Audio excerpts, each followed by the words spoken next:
Hey guys, welcome to my channel. என் பேர் மோனா. நீங்க இதோட சேனல் ஃபர்ஸ்ட் டைம் பாக்குறீங்கன்னா ஹாய் ஆல்ரெடி பார்த்துட்டு இருக்கவங்களுக்கு ஹாய். இன்னைக்கு வீடியோல ஒரு close up real skin no filter makeup. ஜென்ரலாவே நான் ஃபில்டர் போட மாட்டேன், பட் இது வீடியோவோட கேட்டகரிக்குள்ள வருது அப்படின்றதுனால அந்த நோ ஃபில்டர் அப்படின்ற அந்த ஒரு டேர்ம் வந்து நான் சொல்றேன். அதை ஒரு டிஸ்க்ளைமரா நான் கொடுத்துக்க விரும்புறேன். ஸோ ஒரு க்ளோஸ் அப் இன்டெப்த் ப்ராப்பர் மேக்கப் டியூட்டோரியல் இந்த வீடியோல நீங்க பார்க்க போறீங்க. ஸ்கின் எப்படி வந்துட்டு மேக்கப் போட்ட அப்புறம் இருக்கு அப்படின்றதும் வந்துட்டு உங்களுக்கு கிளியரா இன்டெப்தா உங்களுக்கு இந்த வீடியோல நீங்க பாப்பீங்க. ஸோ நான் எப்படி இந்த லுக் கிரியேட் பண்ணேன் from scratch, from skin prep, அப்புறம் கடைசியாக செட் பண்ணி முடிக்கிற வரைக்கும் நான் என்ன மாதிரியான விஷயங்கள்லாம் பண்ணேன், ஒரு விஷயமும் டீட்டெயில்டாக நீங்கள் வந்து பார்க்கலாம். ஸோ எப்படி பண்ணேன் அப்படின்றத தெரிஞ்சுக்கணுன்னா இந்த வீடியோவை பார்க்க கண்டினியூ பண்ணுங்கள். ஸ்கின் ப்ரெப்லேருந்து ஸ்டார்ட் பண்ணிக்க போகிறேன். ஃபேஸ் சீரம்க்கு மாமாஎர்த்தோட இந்த vitamin C daily glow face serum போட்டுக்க போகிறேன். இது ஒரு 50x வைட்டமின் சி சீரம். இது வந்து கிளியராக இந்த மாதிரியான ரன்னி கன்சிஸ்டன்சியில் இருக்கக்கூடியது. ஸ்கின்ல வந்துட்டு இது குவிக்காக அப்சர்வ் ஆகிக்கும், லைட்டாக இருக்கும், நிறைய ஆன்டி ஆக்சிடென்ட்ஸ் இருக்குது. உங்கள் ஸ்கின்ல இருக்கக்கூடிய இந்த pigmentation, dark spots, discolorations, uneven skin டோன்லாம் சரி பண்ணி ஈவன் ஸ்கின் டோன் ஆக்கிறதுக்கு ஹெல்ப்ஃபுல்லாக இருக்கக்கூடிய ஒன்று. வைட்டமின் சியே ஜென்ரலாக அதுக்கு வந்து ரொம்ப ஹெல்ப்ஃபுல்லாக இருக்கும். ஸோ இதில் வந்துட்டு வைட்டமின் சி அண்ட் மஞ்சளும் இருக்குது. மஞ்சள் வந்து உங்களுக்கு anti bacterial and anti inflammatory ப்ராப்பர்ட்டிஸ்லாம் இருக்கக்கூடியது. ஆக்னே பிரச்சனைலாம் இருந்ததுன்னா அதையும் சரி பண்ணும். Let me show the consistency. இந்த மாதிரியான கிளியர் ரனி கன்சிஸ்டன்சியில் தான் இருக்குது இந்த சீரம். இது வந்து மார்னிங் டைம் நைட் டைம் 2 வேளையும் நீங்கள் தாராளமாக அப்ளை பண்ணிக்கலாம்.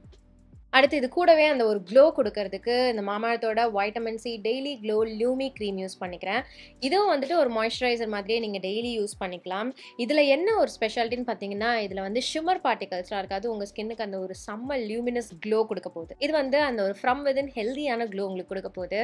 உங்களுக்கு டிஃப்ரென்ஸ் வந்து இப்போ பார்த்தாலே தெரியும் ஸ்கின்ல வந்து எந்த அளவுக்கு இது ஒரு லியூமினாசிட்டி கொடுத்துருக்கு அப்படின்றது. இது நான் ஸ்டிக்கி அண்ட் லைட் வெயிட்டாக இருக்குது. அதுதான் எனக்கு இந்த ஒரு க்ரீமில் ரொம்ப பிடிச்சது. இதை நீங்கள் ஜஸ்ட் உங்களுடைய ஸ்கின் கேருக்கு போடுற மாதிரியான ஒரு ப்ராடக்டாக மட்டும் இல்லாமல் மேக்கப்புக்கு முன்னாடி ப்ரெப் பண்ணுறதுக்காக இருக்கட்டும், இல்லை மேக்கப் முடிச்ச அப்புறம் அதுக்கப்புறம் மேலே நீங்கள் டாப் பண்ணிக்கிறதுக்கு அந்த க்ரீம் ஹைலைட்டர் மாதிரி ஸ்கின் லைக் ஃபினிஷ் எடுத்துறதுக்கு இந்த மாதிரி மல்டி பர்பஸ் நீங்கள் பண்ணிக்கலாம். ஸோ இந்த காம்பினேஷன் கண்டிப்பாக எனக்கு பிடிச்சிட்ருக்கு. இப்போ நார்மலாக நான் இதை முடிச்சுட்டு என்னுடைய ரொட்டன் முடிக்கும் போது நான் வந்து SPF கொஞ்சம் போட்டுப்பேன். அது வந்து கொஞ்சம் டியூவி ஃபினிஷில் இருக்கிறதா போட்டோன்னா இந்த க்ளோ வந்து அப்படியே ரீட்டைன் ஆக போகுது. ஸோ இது மேட் சேஃப் சர்டிஃபைட் தான். ஹார்ஷ் கெமிக்கல்ஸ் எதுவுமே கிடையாது இவங்க ரேஞ்சில். நீங்கள் தாராளமாக ட்ரை பண்ணலாம். நீங்கள் ட்ரை பண்ணணும்னு நினைக்கிறீங்கன்னா நான் லிங்க்ஸ் உங்களுக்கு கீழே டிஸ்கிரிப்ஷன் பாக்ஸில் கொடுத்துறேன். இது மாமாஎர்த்தோட அஃபிஷியல் வெப்சைட், மாமாஎர்த்தோட ஆப், அமேசான், நைக்கா அண்ட் ஃப்ளிப்கார்ட்டில் அவைலபிளாக இருக்குது. நான் உங்களுக்கு ஒரு கூப்பன் கோட் கொடுக்குறேன். இந்த கூப்பன் கோட் ப்ராடக்ட் பர்ச்சேஸ் அப்போ நீங்கள் மாமாஎர்த்தோட அஃபிஷியல் வெப்சைட் இல்லைனா மாமாஎர்த்தோட ஆப்பில் யூஸ் பண்ணிட்டீங்கன்னா உங்களுக்கு அடிஷனல் டிஸ்கவுண்ட் கிடைக்கும். அது மட்டும் இல்லாமல் அவங்களோட அஃபிஷியல் வெப்சைட்டில் நீங்கள் ஆர்டர் ப்ளேஸ் பண்ணுறீங்கன்னா உங்கள் ஆர்டர் ஒரு மரம் நடுறதுக்கு லிங்க் பண்ணப்பட போகுது. இது பிளான் குட்னஸ் இனிஷியேட்டிவ்னு பண்ணிட்டு இருக்காங்க. 2025 1 மில்லியன் மரம் நட்டணும் அப்படின்ற ஒரு இனிஷியேட்டிவ் எடுத்து பண்ணிட்டு இருக்காங்க. இது நம்ம சார்பாக என்விரான்மெண்ட்டுக்கு பண்ணுற ஒரு நல்ல விஷயம் மாதிரியே இருக்க போகுது. அண்ட் இப்போ நீங்கள் இந்த மாதிரியான மாமாஎர்த் ப்ராடக்ட்ஸ் ஆஃப்லைன் ஸ்டோர்ஸ்லையும் பார்க்கலாம், ஆன்லைன் ஸ்டோர்ஸில் மட்டும் கிடையாது. ஸோ நீங்கள் அக்கம் பக்கத்தில் இருக்க கடையெல்லாம் போகிறீங்க ஷாப்பிங் பண்ண அப்படின்னா கூட இதெல்லாம் பார்த்தீங்கன்னா நீங்கள் டக்குன்னு வாங்கி அழகாக ஜம்முன்னு யூஸ் பண்ணலாம். இந்த க்ளோஸ்அப் மேக்கப்பில் இந்த ஸ்கின் ப்ரெப் இந்த மாதிரியான ஒரு க்ளோயி பேஸில் வந்துட்டு நம்ம மேக்கப் எவ்வளோ அழகாக உட்காருது, எண்ட் ரிசல்ட்லையும் எப்படி இருக்குது, மேக்கப் ஃபுல்லாக முடிச்ச அப்புறமும் இந்த க்ரீம் போட்டோன்னா மேக்கப் மேலே எப்படி உட்காருது அப்படின்றது நாமும் இன்டெப்த்தாக நீங்கள் பார்க்க போகிறீங்க. ஸோ ஒரு க்ரீம் பேஸ்டு ப்ரைமர் எடுத்து அப்ளை பண்ணிக்கிறேன். இது வந்து நல்லா என்னுடைய ஸ்கின்னை மாய்ஸ்சரைஸ் பண்ணி நரிஷ் பண்ணி மேக்கப்புக்கு கீழே உங்களுடைய ஸ்கின் வந்து ஹைட்ரேட்டடாக இருக்க மாதிரி பார்த்துக்க போகுது. ஸோ அடுத்தது கலர் கரெக்ஷன். இன்றைக்கி ஆக்சுவலாக என்னுடைய கலர் கரெக்ஷன் வந்து பார்த்திங்கன்னா கொஞ்சம் ஜாஸ்தி ஆகிடுச்சு. நிறைய ப்ராடக்ட் எடுத்துட்டேன் அண்ட் கொஞ்சம் நேரத்தில் நீங்கள் பார்த்திங்கன்னா மொத்தமாக ஆரஞ்சாக தெரியும். அதுக்கப்புறம் நான் கொஞ்சோண்டு ரிமூவ் பண்ணேன். பட் ஸ்டில் ப்ராடக்ட் போடும்போது கையில் எடுத்து கொஞ்சம் பார்த்து கண்ட்ரோல்டாக போடுங்க. இல்லைனா இந்த மாதிரி நிறைய ஆகி அதுக்கப்புறம் அதை கரெக்ட் பண்ணுறது கொஞ்சம் கஷ்டமான வேலையாகிடும். கை வச்சு ஸ்ப்ரெட் பண்ணிவிட்டு அதுக்கப்புறம் ஒரு டேம்ப் பியூட்டி ஸ்பஞ்ச், அதாவது ஃபுல்லாக நனைச்சிட்டு ஃபுல்லாக புழிஞ்சிருவேன் என்னுடைய பியூட்டி ஸ்பஞ்சை. அதுக்கப்புறம் நான் வந்து அதை யூஸ் பண்ணி பிளெண்ட் பண்ணிவிட்டு கன்சீலர் போய்க்கிறேன். இப்போ இந்த ஆரஞ்சை மறைக்கணுமே வேறு என்ன பண்ணுறது. இது வந்து கே பியூட்டியோடது. இது வந்து ரொம்ப ஹெவியாக வந்து ஃபீல் ஆகாது, லைட்டாக தான் இருக்கும். கவரேஜ் வந்து எக்ஸ்ட்ரீம் ஹை கிடையாது. ஆக்சுவலாக இது பில்டபிள் கவரேஜ் இருக்கிற மாதிரி தான் இருக்கும். இதனுடைய ஷேட் வந்து எனக்கு ரொம்ப செட் ஆகும் என்னுடைய ஃபேஸ்க்கு. ஆனாலும் நான் டைரெக்டாக அப்படியே என்னுடைய பிக்மெண்டட் ஏரியாவில் போட்டேன்னா கொஞ்சம் க்ரே ஆகும். அப்படின்ற காரணத்துக்காக தான் நான் ஆரஞ்சு போட்டேன்.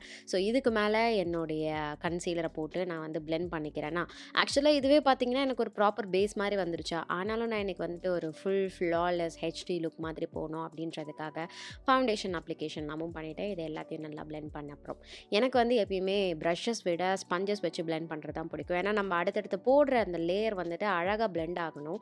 ஆல்ரெடி கீழே போட்டிருக்க லேயர் டிஸ்டர்ப் ஆகக்கூடாது. அதனால் அடுத்து என்னுடைய ஃபவுண்டேஷன் எடுத்துக்கிறேன். இதை எடுத்து நல்லா என்னுடைய முகத்தில் இந்த மாதிரி அப்ளை பண்ணிக்கிட்டு அதுக்கப்புறம் ஒரு டேம்ப் பியூட்டி ஸ்பஞ்ச் வச்சு எல்லாத்தையும் பிளெண்ட் பண்ணிக்கிறேன். ஸோ இது பொறுமையாக நீங்கள் வந்து பிளெண்ட் பண்ணணும். அண்ட் குட்டி குட்டி டேபிங் மோஷனில் நீங்கள் பண்ணிங்கன்னா கரெக்டான ஈவனான ஃப்ளாலெஸ்ஸான அப்ளிகேஷன் உங்களுக்கு கிடைக்க போகுது வித் பிளெண்டிங். ஸோ நீங்கள் வந்து இஷ்டத்துக்கு நான் இந்த ரைட் கணத்தில் ஒரு வாட்டி டேப் பண்ணிட்டு லெஃப்ட் கணத்துக்கு ஒரு வாட்டி போகிறேன், அதுக்கப்புறம் மூக்கு அந்த மாதிரி பண்ணாதீங்க. ஒரு இடத்துல ஆரம்பிக்கிறீங்கன்னா அந்த இடத்த முடிங்க, அதுக்கப்புறம் பொறுமையாக you just move forward. Okay, so கொஞ்சம் கொஞ்சமாக குட்டி குட்டி டேபிங் மோஷனில் இது எல்லாத்தையும் நான் அழகாக வந்து பிளெண்ட் பண்ணிக்கிட்டேன். அடுத்தது ஹைலைட் பண்ண போகிறேன். இப்போ எல்லாமே என் முகம் ஒரே கலராக இருக்குது. கொஞ்சம் ஹைலைட்டட் லுக் கொடுக்கறதுக்காக ஒரு லைட்டர் ஷேட் கன்சீலர் எடுத்துக்கிறேன். அதை எடுத்து கண்ணு கீழே மட்டும் போட்டுக்கிறேன். ஆல்ரெடி இன்றைக்கி என்னுடைய பேஸில் வந்து நிறைய ப்ராடக்ட் இருக்குது. அதாவது கவரேஜ் ஜாஸ்தியாக இருக்குது, லேயரிங்கும் ஜாஸ்தியாக இருக்குது. But product wise quantity wise பார்த்தீங்கன்னா கம்மி தான். ஏன்னா நம்ம வந்து அழகாக எல்லாத்தையும் பிளெண்ட் பண்ணிகிட்ருக்கோம் ஸ்பஞ்ச் வச்சு ஆக்சுவலாக பிளெண்ட் பண்ணும்போது உங்களுக்கு எக்ஸஸ் ப்ராடக்ட்லாம் ஸ்பஞ்சே வந்து உறிஞ்சிரும். அதுவும் ஒரு ப்ளஸ் பாயிண்ட் இருக்குது. நீங்கள் வந்து ஃபுல் கவரேஜ் எனக்கு ப்ராடக்ட் எங்கேயும் மூவ் ஆகக்கூடாது அப்படின்னா ப்ரஷ் வச்சு பிளெண்ட் பண்ணிக்கோங்க. ஸோ இந்த லைட்டர் ஷேட் கன்சீலர் வந்து பார்த்தீங்கன்னா கண்ணு கீழேயும் மூக்கு மேலேயும் மட்டும் போட்டுக்கிறேன். அப்புறம் என்ன மீதி இருக்கோ அதை மட்டும் என்னுடைய நெத்தி அண்ட் சின் ஏரியாவுக்கு நான் போட்டுட்டேன். அது ஃபைனலாக நீங்கள் பார்ப்பீங்க. ஸ்பஞ்சில் யூஸ் பண்ணாத, அதாவது ப்ராடக்ட் இல்லாத இடமா பார்த்து பிளெண்ட் பண்ணிங்கன்னா எக்ஸஸ் ப்ராடக்ட் ரிமூவ் ஆகிற மாதிரி இருக்கும். ஒரு ஃபைனான ஒரு பிளெண்டிங் நடந்த ஃபீல் வந்து உங்களுக்கு கொடுக்கும். அதனால் அடுத்தது ஒரு ஒயிட் கலர் பவுடர் எடுத்துக்கிறேன். ஒரு டிரான்ஸ்லூசன்ட் பவுடர். பேசிக்லி எனக்கு வந்து எக்ஸ்ட்ராவாக இதுக்கு மேலே டிண்ட் தரக்கூடாது என்னுடைய ஃபேஸில் எதுவும். ஆல்ரெடி நிறைய ப்ராடக்ட்ஸ் வந்து பக்கா பர்ஃபெக்ட் டிண்ட்டோட இருக்குது அப்படின்னா நான் வந்து டிரான்ஸ்லூசன்ட் பவுடர் எடுத்துப்பேன். அந்த மாதிரி இந்த டிரான்ஸ்லூசன்ட் பவுடர் எடுத்து என்னுடைய கண்ணு கீழே, மூக்கு மேலே, நெத்தியில் எங்கெல்லாம் எனக்கு ரொம்ப அந்த ஜிகுன்னு தெரிய வேணாம், அதாவது ஆயிலியாக இருக்கிற மாதிரி, ஈரமாக இருக்கிற மாதிரி தெரிய வேணாமோ அந்த இடத்துல அந்த லூஸ் பவுடர் வச்சு செட் பண்ணிக்கிறேன். பேக் எதுவும் பண்ணல, செட் தான் பண்ணுறேன். இப்போ லைக் நான் சின்ன ஏரியாவில் போட்டேன்னா அந்த இடம் ஃபுல்லாக அந்த பவுடரை வந்து சோக் பண்ண அப்புறம் தான் நான் வந்து மீதி ஏரியாக்கே மூவ் ஆகுறேன். அந்த மாதிரி நான் பிளெண்ட் பண்ணிவிட்டு அதை அப்படியே செட் பண்ண விட்டு ஐப்ரோஸ்க்கு வந்துக்கிட்டேன். ஐப்ரோஸ்க்கு ஒரு பவுடர் ப்ராடக்டாக எடுத்துக்கிறேன்.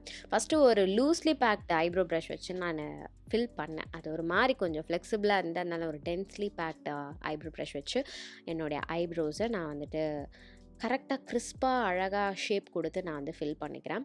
எங்கேயாவது சைடில் கேப்ஸ்லாம் இருந்துச்சுன்னா அது இருக்கா இல்லையா அப்படின்றத செக் பண்ணுறதுக்கு ஸ்பூலி வச்சு ஒரு வாட்டி ரன் பண்ணிக்கோங்க. அண்ட் ப்ராடக்ட் எங்கேயாவது ஒரே இடத்துல தேங்கி இருந்தால் கூட அதை ஈவன் அவுட் பண்ணுறதுக்கு இந்த வேலையை நீங்கள் பண்ணிக்கோங்க. பண்ணிவிட்டு எங்கே உங்களுக்கு காலியாக இருக்கோ இல்லை எங்கே இன்னும் கொஞ்சம் ப்ராடக்ட் வேணுமா இருக்கோ அங்கெல்லாம் நீங்கள் வந்து அப்ளை பண்ணிக்கலாம்.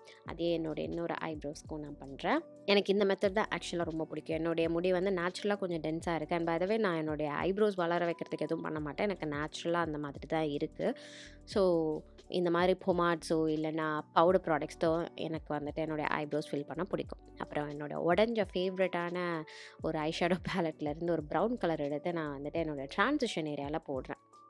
ஸோ இதை வந்துட்டு அழகாக பிளெண்ட் பண்ணிக்கிறேன். என்னுடைய அவுட்டர் வி ஏரியாலையும் கொஞ்சமாக போட்டு லைட்டாக அந்த லோவர் லேஷ் லைன் ஏரியாவுக்கும் எடுத்துகிட்டு வரேன். அதாவது எல்லாமே வந்து பிளெண்டடாக தெரியணும் அப்படின்ற ஒரே காரணத்துக்காக. நீங்கள் ஒழுங்காக போடாமல் அங்கே மட்டும் நான் பிளெண்ட் பண்ணிக்கிறேன் அப்படின்னு பண்ணிங்கன்னா கண்ணுக்கு வெளியில் வந்துட்டு அங்கே மட்டும் ஒரு மாதிரி வி ஷேப்பில் கலர் அப்பி வச்ச மாதிரி இருக்கும். அது நல்லா இருக்காது. உங்களுக்கு எங்கே அந்த கலர் ஆரம்பிக்குது முடியுதுன்றது வந்து தெரியக்கூடாது. ஒரு மாதிரி ஆரம்பித்து அங்கே வந்து ஒரு இன்டென்சிட்டி தெரியுது அப்படின்ற மாதிரி தான் நீங்கள் காமிக்கணும். அதுக்கப்புறம் ஒரு ஷிம்மர் கோல்டன் ஷேட் எடுத்துக்கிறேன்.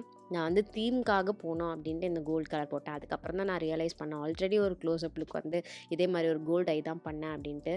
So stay tune. நான் அடுத்தடுத்து வேறு colourful eye looks with different டெக்னிக்ஸ்லாம் வந்து உங்களுக்கு இங்கே நான் காமிக்கிறேன். இன்றைக்கி வந்து இது ஒரு சாஃப்ட் கோல்டன் ஸ்மோக்கி ஐ மாதிரி தான் இருக்க போகுது. ஈஸியாகவும் இருக்க போகுது. டெஃபினட்டாக அதை நீங்கள் பார்த்தீங்கனாலே உங்களுக்கு தெரிய போகுது. அது அப்படியே என்னுடைய லிட்ஸில் ஒரு ஃப்ளாட் ஐஷேடோ ப்ரஷ் வச்சு பேக் பண்ணிக்கிறேன்.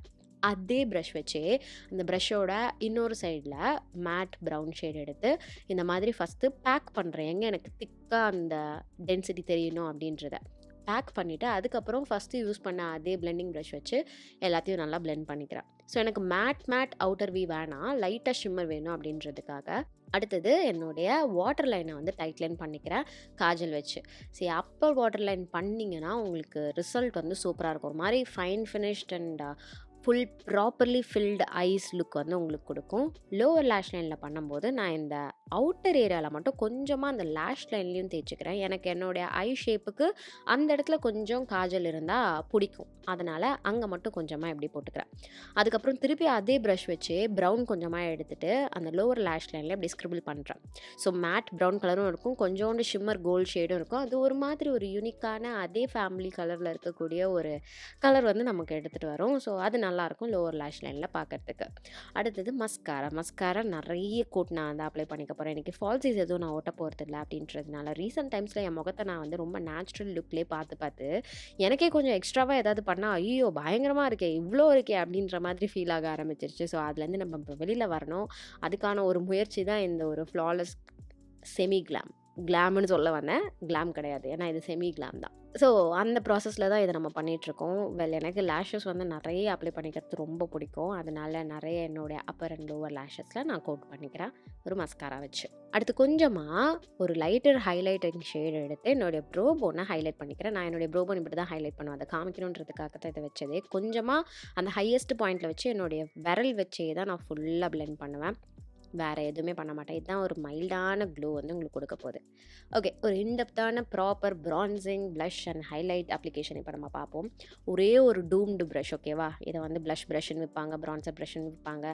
இதை வாங்கிக்கோங்க. இது வந்து மார்ஸ்லேருந்து.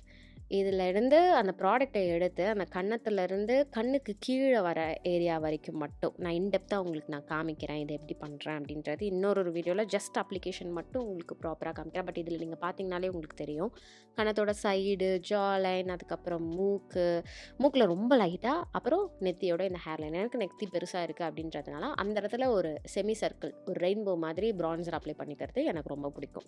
ஸோ இந்த மாதிரி அப்ளை பண்ணி பவுடர் வச்சு செட் பண்ணோம்ல அந்த ஏரியாவோட எல்லாமே பிளெண்டடாக இருக்கணும், தனியாக தெரியக்கூடாது. அடுத்தது ஒரு கோரல் ப்ளஷ் எடுத்துக்கிறேன். அதே ப்ரஷ் ப்ரான்சர் எங்கே எடுத்தனோ அதே இடத்துல ப்ளஷ்ஷையும் எடுத்து அந்த ப்ரான்சர் அப்புறம் கண்ணும் லைட்டாக அந்த இடத்துல படுற மாதிரி நான் வந்து இந்த ப்ளஷ் அப்ளை பண்ணுறேன். இப்படி பண்ணும்போது உங்களுக்கு தனித்தனியாக கலர்ஸ் தெரிய போகிறது கிடையாது. அண்ட் எல்லாத்துலேயும் பிளெண்டடாக இருக்க மாதிரி இருக்கும். ஹைலைட்டருக்கு வந்து ப்ரஷ்ஷோட சைடில் இருந்து ப்ராடக்ட் எடுத்து அதை கொஞ்சமாக இப்படி சாஃப்டாக அப்ளை பண்ணிட்டு டவுன்வர்ட் டைரெக்ஷனில் நீங்கள் பிளெண்ட் பண்ண போகிறீங்க. இந்த மாதிரி பண்ணிங்கன்னா உங்களுக்கு இந்த மூணுமே அழகாக பிளெண்டடாக இருக்க போகுது. இந்த மூணுமே தனித்தனி கோடாக தெரிய போகுது. இப்போ நம்ம லிப்ஸ் முடிச்சுக்கலாம். ரீசெண்டாக நான் வந்துட்டு இந்த லிப் லைனராக ஒரு ஐப்ரோ பென்சில், ஒரு வெட் அண்ட் வைல்டோட ஒரு ப்ரௌன் ஐப்ரோ பென்சில் தான் வந்து யூஸ் பண்ணிகிட்ருக்கேன். இந்த கலர் வந்து நல்லாயிருக்கு. ஓகே, மேக்கோட செஸ்ட்நட் மாதிரியே இருக்குது. அதனால நான் வந்து இதை யூஸ் பண்ணிகிட்ருக்கேன். இதை வச்சு என்னுடைய லிப்ஸை நான் நல்லா இந்த மாதிரி லைன் பண்ணி அவுட்டர் கார்னர்ஸையும் ஃபில் பண்ணிக்கிறேன். அடுத்து ஒரு பிங்க் வெனைல் லிப்ஸ்டிக் அதை எடுத்து போட்டுக்கிறேன். மேபிளினோட வெனைல் இருக்குல்ல, அதை எடுத்து இந்த மாதிரி என்னுடைய லிப்ஸில் நான் நல்லா ஃபில் பண்ணிக்கிறேன். ப்ரௌனோட பிளெண்ட் பண்ணிக்கிறேன். எனக்கு டெஃபினட்டாக இதனுடைய அவுட்புட் ரொம்ப பிடிச்சிருந்தது. லாஸ்ட் ஸ்டெப்பாக இந்த மாதிரி க்ரீம் ஹைலைட்டர்ஸ் பவுடர்டு ஃபேஸ் மேலே எப்படி போடலாம் அப்படின்றது காமிக்கிறேன். இந்த க்ரீம் ஹைலைட்டர் கிடையாது, அந்த க்ளோ க்ரீம் நம்ம ஃபஸ்ட்டு யூஸ் பண்ணோம்ல அதே தான். அதை கொஞ்சமாக இப்படி கையில் ஒரு விரல் எடுத்துக்கோங்க, ஒரு விரலில் அப்ளை பண்ணுங்கள், இன்னொரு விரலில் பிளெண்ட் பண்ணுங்கள், மூணாவது விரலில் எக்ஸஸ் ஏதாவது இருந்ததுன்னா க்ளீன் பண்ணுங்கள். ஏன்னா ஆல்ரெடி ப்ராடக்ட் இருக்குது, அதே வச்சு நீங்கள் தேய்ச்சிங்கன்னா ப்ராடக்ட் ஏறிட்டே இருக்கும். அதை பிளெண்ட் பண்ணணும் அப்படின்னா க்ளீன் ஃபிங்கர் வச்சு பண்ணுங்கள். அப்படி இல்லை எக்ஸஸ் எடுக்கணும் அப்படின்னாலும் க்ளீன் ஃபிங்கர் வச்சு பண்ணுங்கள். ஸோ இந்த மாதிரி தான் க்ரீம் ப்ராடக்ட்ஸ் பவுடர்டு ஃபேஸ் மேலே நீங்கள் தாராளமாக யூஸ் பண்ணலாம். பண்ணக்கூடாதுன்றதுலாம் கிடையாது, பண்ணலாம். பட் கரெக்டான டெக்னிக்கில் பண்ணிக்கோங்க. கைஸ், இதான் ஃபைனல் லுக். எனக்கு டெஃபினட்டாக இதுட்டான விதம் ரொம்ப பிடிச்சிருக்கு. ரொம்ப சட்டிலான எட் கிளாமாக இருக்கிற மாதிரியான ஒரு மேக்கப் லுக். டெஃபினட்டாக ஐ ஷேடோ கலர்ஸ் நீங்கள் வந்து ஸ்விட்ச் பண்ணிக்கலாம், லிப் கலர்ஸ் நீங்கள் ஸ்விட்ச் பண்ணிக்கலாம். பட் நான் வந்துட்டு இன்னும் கொஞ்சம் இன்டெப்த்தாக என்னுடைய eye makeup like cut crease, smoky eyes இதெல்லாம் உங்களுக்கு பண்ணி காமிக்கணும் அப்படின்ட்டு இருக்கேன். ஆல்ரெடி பண்ணியிருக்கேன், பட் நடுவில் கேப் விழுந்துருச்சு. So stay tuned. அந்த இன்டெப்த் டுட்டோரியல்ஸ்லாம் உங்களுக்கு வந்து அடுத்தடுத்து வரும். இன்னைக்கு வீடியோ பிடிச்சிருந்தா இந்த வீடியோக்கு ஒரு லைக் பண்ணுங்கள், எனக்கு காமெண்ட் செக்ஷன்லையும் தெரியப்படுத்திக்கோங்க. இதோட நான் கிளம்புறேன். உங்கள் எல்லாரும் என்னுடைய நெக்ஸ்ட் வீடியோவில் பார்க்குறேன். பாய்.